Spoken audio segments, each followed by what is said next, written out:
2 minutes 55, la nouvelle série de la chaîne. Aujourd'hui, dans 2 minutes 55, pour donner son avis, nous allons parler du jeu Mad Max. Commençons déjà avec une petite présentation du jeu.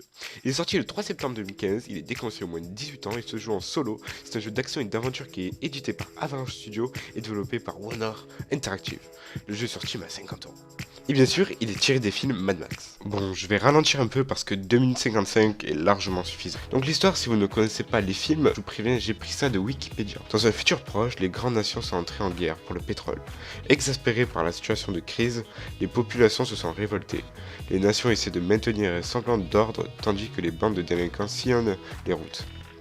Max Roktansky, celui qu'on incarne, est un policier de la route. À bord de sa voiture, l'Interceptor, il est chargé de faire régner l'ordre et de combattre les bandes de pirates de la route.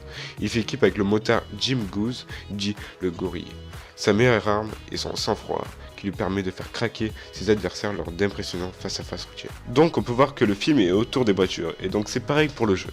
On incarne Max, le policier qui doit protéger les différents territoires des Scrotus, les méchants de l'histoire.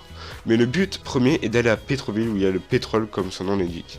Ce qui va vous aider est votre voiture qui est customisable tout au long de l'aventure. C'est l'élément principal et le meilleur.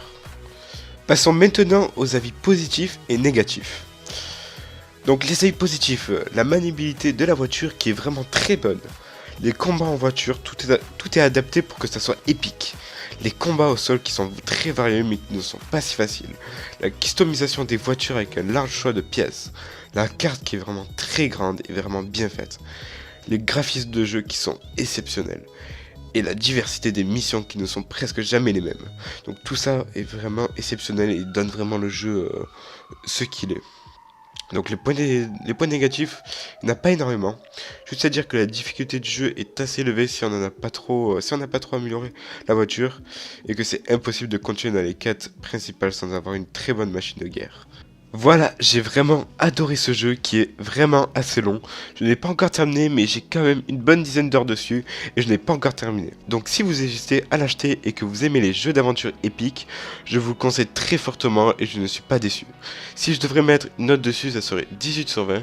Ça rappelle très fortement le film et c'est vraiment super. Merci de m'avoir écouté et à bientôt.